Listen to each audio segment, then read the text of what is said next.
Iran Israeli जंग में पूरी दुनिया दो हिस्सों में बढ़ चुकी है। आधी दुनिया ईरान को सपोर्ट कर रही है और बाकी इसराइल को। जहां कुछ लोग इसे वर्ल्ड वॉर 3 के साथ तशबीह दे रहे हैं, वहीं बहुत सारे लोग इसे इस्लाम की जंग भी कह रहे हैं। इस जंग में ईरान के सबसे बड़े इत्तेहादी कौन कौन से हैं, और ईरान और इसराइल जब एक दूसरे के इत्तेहादी थे तो फिर इस इत्तेहाद में फूट कैसे पड़ी, और आखिर कौन कौन से ऐसे मुल्क हैं जो इसराइल के सबसे बड़े दुश्मन समझे जाते हैं, और कौन कौन से ममालिक ऐसे हैं जिनसे इसराइल खौफजदा है। ये तमाम चीजें जानने से पहले मैं हूं आपका होस्ट हमजा ताहिर, और आप देख रहे हैं मेरा यूट्यूब चैनल स्ट्रेट टॉक्स। अगर आप हमारे इस चैनल पर नए हैं तो हमारे इस चैनल को सब्सक्राइब करें और नीचे दिए गए बेल आइकन के बटन को प्रेस करें ताकि हमारी आने वाली मजीद खबरें सबसे पहले आप लोगों तक पहुंच।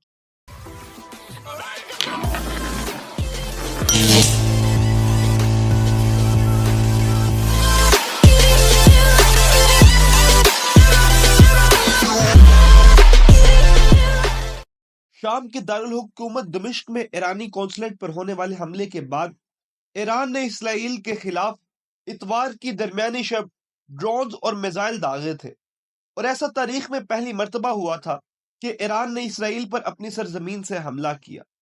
आपको ये जानकर मजीद हैरानी होगी कि इसराइल और ईरान एक दूसरे के इत्तेहादी समझे जाते थे और 1979 से पहले एक बेहतरीन ममालिक के तौर पर एक दूसरे के साथ काम कर रहे थे।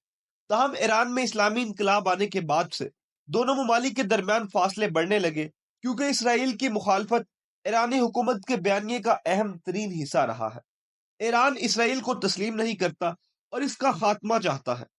अगर बात करें इसराइल की, तो इसराइल का भी ये मानना है कि ईरान इसकी सालमियत के लिए सबसे बड़ा खतरा है, और ये बात ईरान के बयानिए से सही और दुरुस्त भी साबित होती नजर आ रही है।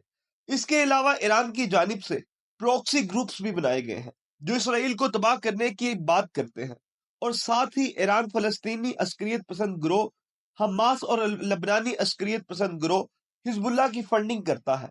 ईरान का कहना है कि सेंचुरी की रात इसराइल पर हमला 1 अप्रैल की शाम की दारुल हुकूमत दमिश्क में ईरानी कौंसल खाने में किए जाने वाले अमारत पर किए गए फिजाई हमले का जवाब है, जिसमें ईरान के सीनियर कमांडर हलाक हुए थे। सो ये बात करना कि ये कोई इस्लाम की जंग है, ये मुकम्मल तौर पर एक गलत बयानिया है। ये इस्लाम की जंग नहीं है, बल्कि ये ईरान की अपनी सालमियत की जंग है। ईरान ने इसराइल को इस फिजाई हमले का जिम्मेदार ठहराया, जिसे ईरान अपनी खुद मुख्तारी की खिलाफ वर्जी करार देता है। इसराइल ने भी इस हमले की जिम्मेदारी कबूल नहीं की, ताहम वसी पैमाने पर यह ख्याल किया जाता है कि इसके पीछे सिर्फ और सिर्फ इसराइल का हाथ है। इस हमले में ईरान के पासदाराने इनकलाब की बैरूनी मुल्क शाख कुदस फोर्स के एक senior commander brigadier general Mohammad Reza Zahedi समेत 13 अफराद हलाक हुए। इसराइल का इल्जाम है कि वो ईरान की जानिब से लिबनान के शिया ग्रोह हिजबुल्लाह को मुसल्लह करने वाले ऑपरेशन में एक अहम किरदार के हामी थे। बहरहाल दमिश्क में कौंसल खाने पर हमला ईरानी अहदाफ के खिलाफ किए गए दीगर फजाई हमलों से मुमासलत रखता है, जिसके पीछे इसराइल का हाथ है। हालिया महीनों में शाम में किए गए फजाई हमलों में पासदाराने इनकलाब के कई सीनियर कमांडर भी हलाक हुए। अगर इत्तेहादी मुल्कों की बात की जाए तो इराक, शाम और पाकिस्तान ये चंद ऐसे ममालिक हैं जो ईरान के सबसे बड़े इत्तेहादी समझे जाते हैं। इसी तरह अगर हम इसराइल के इत्तेहादियों की बात करें तो इसराइल के इत्तेहादियों में बरतानिया, अमेरिका और इंडिया 3 ऐसे ममालिक हैं जो इसराइल के सबसे बड़े हमायती समझे जाते हैं। बहरहाल इस टाइम जरूरत इस अमर की है कि दोनों तरफ अमन कायम करवाया जाए, क्योंकि जंग किसी भी मसले का हल नहीं है, और ईरान मुकम्मल तौर पर वाज़िया कर चुका है कि इस मामले को अब मुकम्मल तौर पर ख़त्म समझा जाए, क्योंकि हम मजीद जंग के मुतहम्मिल नहीं है।